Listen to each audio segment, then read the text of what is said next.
A little gray mouse lived in an old house. During the day, he mostly hid in his hole, and at night, he looked for food. He was all alone.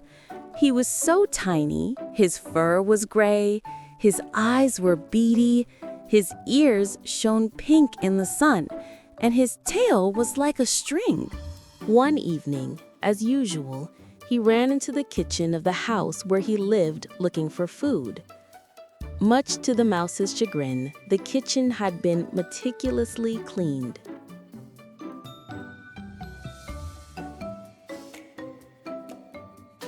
A hungry mouse sat there, wondering what to do next, when suddenly he caught the familiar and beloved scent of cheese. His search immediately resumed, and hooray, there it is! A small piece of cheese was visible at the bottom of the trash can. Without hesitation, the mouse leaped into the can, and in an instant, the piece of cheese was in his mouth.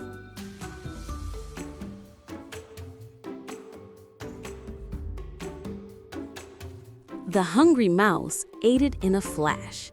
He was finally full. He stretched out contentedly at the bottom of the bucket, smiling happily. But it was time to return to the basement hole.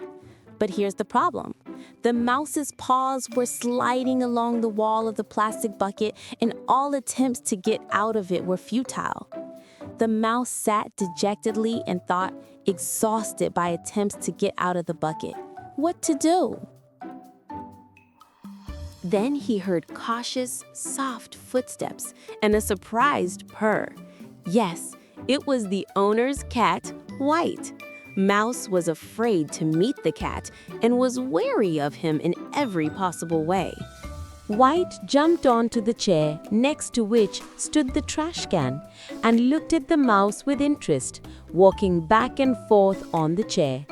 But he got tired of walking and sat down on the edge of the chair to think. And in doing so, his tail accidentally, or maybe not accidentally, ended up in the trash can. One moment was enough. The little mouse climbed up the tail as if on a rope, out of the bucket with lightning speed. But then Whitey the cat, of course, turned his gaze to the little mouse. The poor mouse trembled with fear before the cat, who was so huge compared to him, and he subconsciously understood that the cat would hunt him down and most likely eat him. The mouse froze with terror. White the cat was happy in this house. He was fed regularly, deliciously, and plentifully, and he had no desire to eat the mouse. But he did want to make friends, since he didn't have any.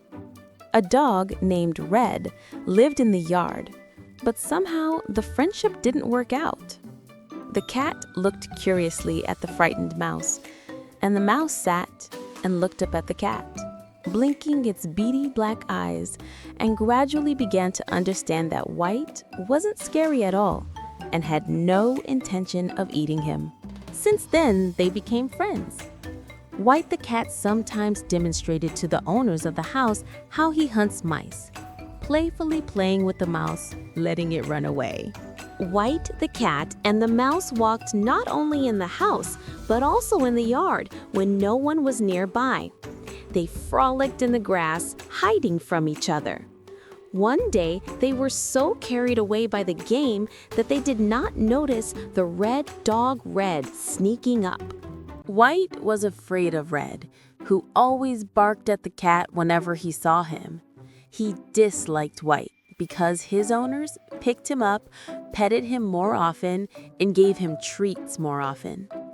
He crept up on White, who was playing, and suddenly jumped out in front of him, barking menacingly.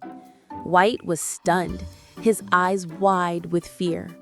There was nowhere to retreat or run, as he was sitting by the fence in the corner of the yard. White hissed at the dog, who didn't back down from the cat. But suddenly, something fell on him from above. It was a net the owners had been drying on the fence.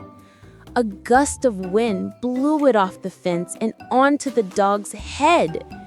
Taken by surprise, the dog jerked, trying to escape the net, but it was no use. He became even more entangled.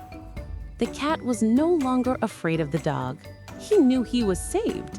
And, amazingly, a little mouse came to the dog's aid. He decided to use his sharp teeth to gnaw through the net where Red's paws were entangled. And soon, Red was saved. Red no longer barked at the cat, for he was a friend of the mouse, his savior. They became friends and sometimes played together. He treated the little mouse especially with great respect, as he was the bravest and smallest of them. So they lived and were friends throughout their long and happy lives.